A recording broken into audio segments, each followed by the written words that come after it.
Let's hear from Brandon Graham. Brandon said a lot the other day. It really was a great retirement speech. But he said this, and it really made me think about what the Eagles now need to do between now and the start of the regular season. Here's BG the other day. So with them young boys, when they come talk to me, I really take it serious. I really try to be there for them. I really try to just be that listening ear if they just want to talk and complain about something. But then, of course, I'm always in to fix it.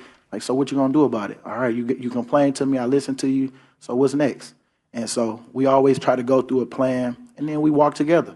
Because that's one thing I'm going to miss, though, for real, because being on that field, talking stuff to people, but it's all fun. It's all good competition.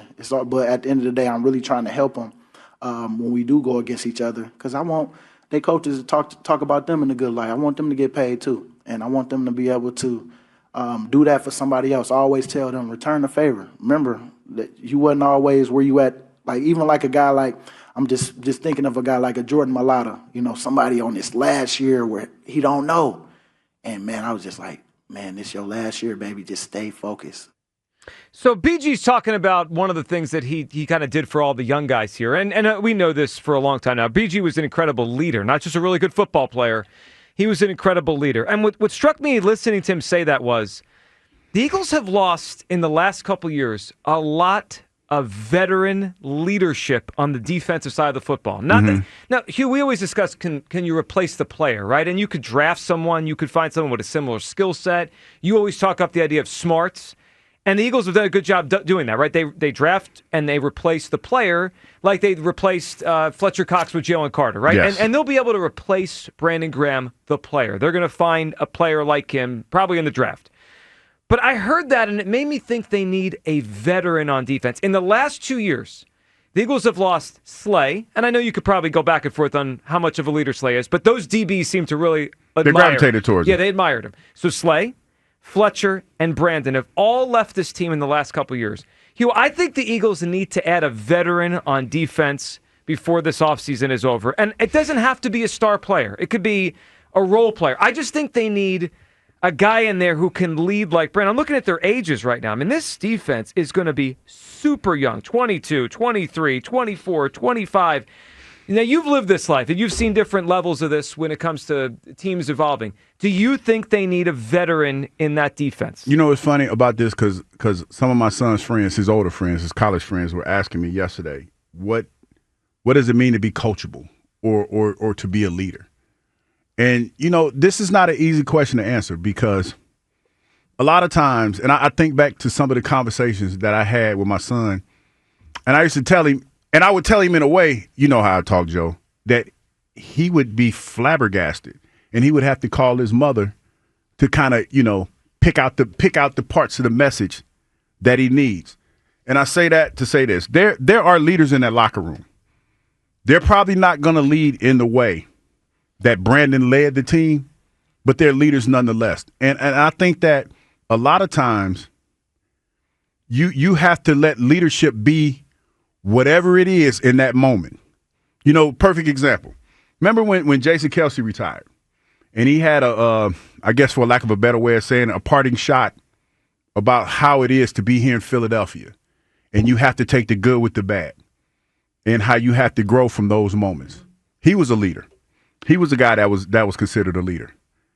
And it, to me, and I'm reading it, I read into all this. This is not nothing that I have any background on anything, but there were probably some young guys in the locker room, and one guy that sticks out, and I'm not picking on him, but A.J. Brown was a guy that I thought about and how, and Jalen, for that matter, how his leadership style might not have been conducive to the way that they wanted to do things, but they dealt with it because he was the leader at the moment. Yep. So fast forward, they win another Super Bowl. With that veteran leadership not in there, they did it their way. So I say all that to say this. There's leadership there at the Eagles. It might not look like it did when Brandon was there. I feel like Jalen Carter, to a certain extent, is a leader. He's a little bit of a loose cannon, but that's why you have others around him that will rein him in. But you need guys like that, man. You can't – leadership is not just one linear thing, in my opinion.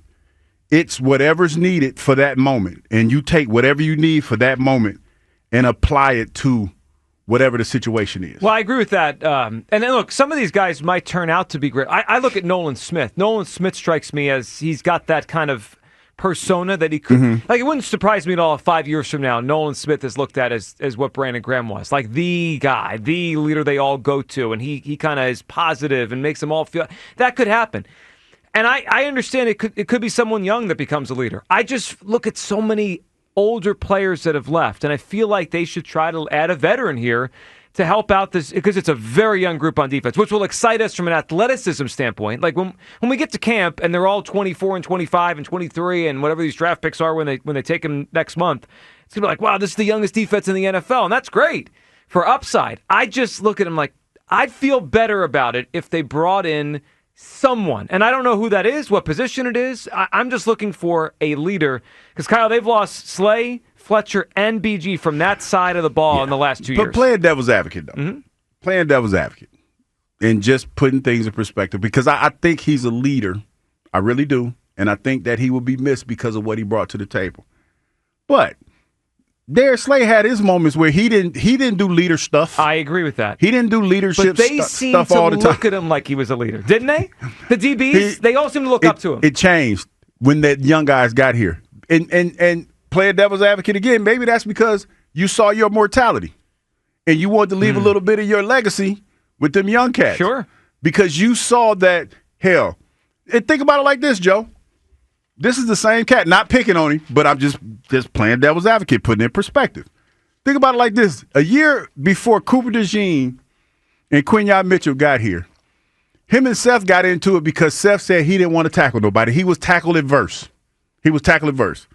Guess what happens when you get two young Thundercats in here, wide-eyed and bushy-tailed, ready to do whatever they have to do to get on the field? He woke him up. What did he do? Yeah, he tackled. He started tackling, and he imparted some of his wisdom on those young cats, because you know what they did? If he wouldn't have did it, you know what it made him look? Bad. I mean, and I'm just saying, maybe that's the case. But the fact of the matter is, Slay was different this year than he was last year. And partly that's part of that was because of the young guys that they brought in. These young guys tackle people. And I remember talking about it earlier before the season started. I was like, in Vic Fangio's defense, you have to be able to tackle. Otherwise, he's not going to play you. He's not going to play you. So Slay was pressed. If you want to say that, he was pressed into being a leader. He had to be a leader because he knew if he didn't do that, he probably wasn't going to be here. So you have some leaders. You have some young guys that took the lessons that they learned from Darius Slay, Josh Sweat, and Milt Williams, all those guys that left. And they're going to take pieces of what they taught them, and they're going to apply it to the rest of the team. Because let me tell you the one thing that I think, I've never experienced it, but I think that is contagious, and that's winning at this level. It's euphoric. And I don't think that those guys in that locker room are going to let anybody come in and undermine that feeling or try to take that feeling that they're chasing away from them.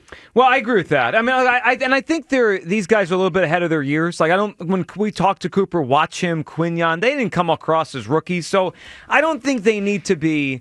They're handheld. Something about what BG brought, I think that's hard to not have in the locker room next year. And right now they don't have anybody. Except I guess Bond is like, if you look at who are the vets on the defense right now, Zach. It's really young. Jordan Davis. Malata? Oh, no, I mean defense. Oh, defense. Defense. So they lost Slay, BG, Fletcher, Sweat the last couple years. It's young. One of the exciting whites, can't think of his name right now. Reed Blankenship. But and now it's interesting because Slay did call him a leader, but think of Reed is still young. I think this will be Reed's fourth or fifth year. They're young. You could be a young leader. You can. You could be a young leader. Now, you probably won't get that much burn, but people, I think they'll listen to them. And they're winners, man. I think that helps a lot, too. Kyle, where do you come down on this? Do the Eagles need a vet on that defense? I especially for that side of the ball, I just feel like they're too young. I'm sorry. Like, I think the offense is a little bit different now. These guys have been together for long enough, and I think, I'm curious to see, at least on that side, if Jalen Hurts steps up and takes over the role for, like, the entire team. But they also have Lane Johnson, stuff like that. I just think something that helped them so much last season, being how young they were, was the veteran presence. Guys that could, like Vic Fangio coming in here, I think the biggest thing with him was the buy-in. They needed these guys to buy in. They're adding new pieces here, young guys. They're getting young. I think they need somebody to sort of be over their shoulder and be like, dude, trust me, buy the hell in to this. Like, he's going to make you better. And I think that can make the defense, the whole defensive unit as a whole, just better if they have somebody there. And I got to be honest, like, I worry about Jalen Carter a little bit. He's kind of a head case. He is. Like, I just wonder if there's going to be somebody that's on the field there that's not a coach that can say, dude, reel it the hell in. You know who else was a head case that he kind of, like, from the stories that I've heard, kind of reminds me of, or is similar to what I've heard, is Jerome Brown. Say Jerome was a little bit of a wild guy, but I think there's enough people in that locker room and Coach Hurt that they understand him enough to know when it's time to reel him in. Jerome Brown never won anything, though. No, but I hear what you're saying, Kyle. But we're talking about similar. We're talking about similar. No, I get where you're coming from. Traits. Yeah, I'm just looking at it from a perspective of, like, can they all buy into one thing and I think win they again? can. I think they can. So, by the way, Reed, and you might be right, he might end up being the leader. Mm-hmm. He's only 26. He's played 3 years in the NFL now. I mean, that's old for NFL, though, Joe. A little young. Well, that's old compared for to BG, he's a baby. No, I'm just saying, because I just remember. I remember when I was with the Jets, I tried to be a leader at times, and I used to be like, hey, man, I'm tired of getting my ass kicked every week. And I remember saying that. And I remember jumping up, like, was it my second year? No, it was the time we played the Eagles. I remember running around the locker room saying, man, y'all individuals, y'all got to have some pride about yourself. Did we almost just have dump button? No, because, like, listen, cuss words are my crutch. Okay, and I've gotten too comfortable hanging out with y'all that I gotta edit myself. It's a good and bad thing. Yeah, but it's like I told him, I was like, dog, we just have to play harder. That's it. To in a nutshell, we just have to play harder because I didn't like what was being said. So I'm trying to do something about it, but I can't do it by myself. I know. And look, talent-wise, they don't need a veteran. They have enough young players that we want to see grow.